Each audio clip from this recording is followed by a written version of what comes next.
today I'm going to be showing you how to remove the carburetor on a Kawasaki KE 175.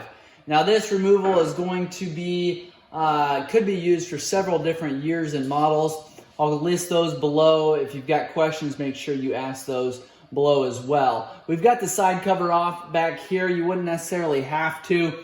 Just got that out of the way so we didn't damage that. We also have a couple of hose clamps here that we've removed. And just to speed this video up a little bit, we've got a boot that slides over top of our aluminum cap here. We pulled that up. That goes to the throttle cable there up on the right-hand side, your twist throttle. We've got the fuel in the off position here. So you're going to have your knob run horizontal. And I'm going to go around to the other side and remove that fuel line here in a bit.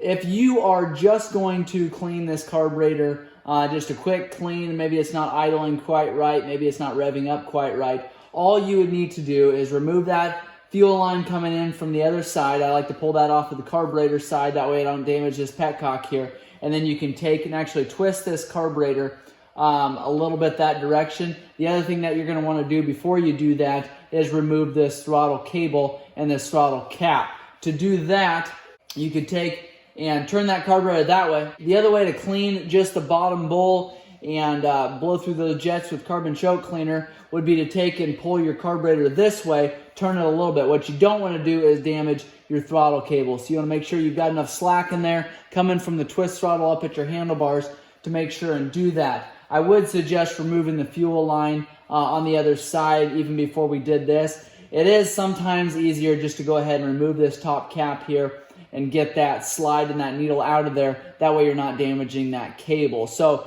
to get to it, I'm going to run you over to the other side there. We're going to remove that fuel line. And we're going to come back to this side and continue removing this carburetor. We've got the fuel off on the other side there. Now we can take and pull up on that hose. A lot of times you'll have a little bit of fuel dripping out of that hose there. As you remove it, just go ahead and set that aside. Be really careful you don't get this fuel that's dripping out of there on different motor components that you don't want to get discolored, because it very well could just because of having that fuel dumped down onto a painted engine.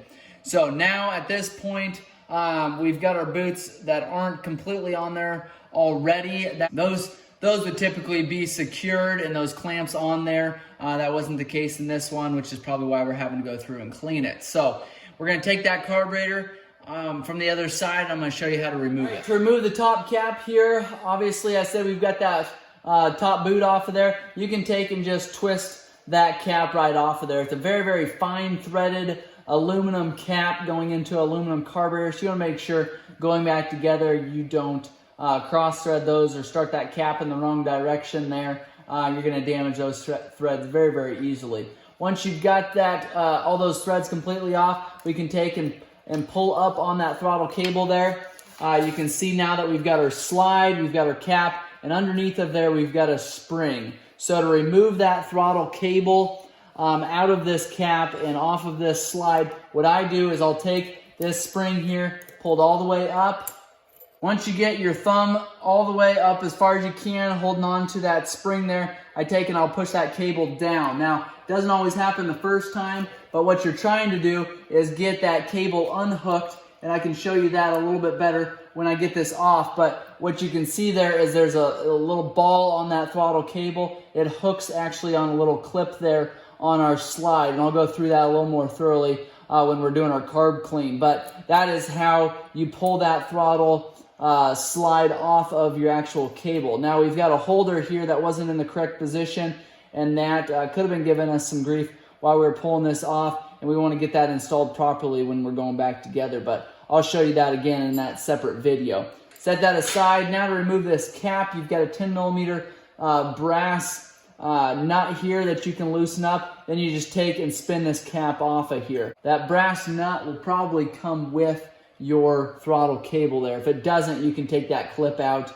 and reuse that. But now we can set this aside. Now to finish taking that carburetor off of there, we've got it turned slightly at this point, but I'll take and pull it out of the intake boot here, which would be your reed boot. There's a reed valve in behind there, and I'll go through that on a separate video. Take and just kind of twist that to the position that you can take and pull that carburetor completely out of there. A lot of times there's more give on your airbox side, so I always take and push that carburetor back. I don't try to take and push that carburetor forward and try to pull it off of this boot first, because there's no give in this boot here. So slide it back. That's going to be your easiest way of getting that out. Now we've got that carburetor off. We can go through and inspect it and clean it up really nice, and I'll go through and do a detailed video on that. That is removing the carburetor on a 1980 Kawasaki KE 175.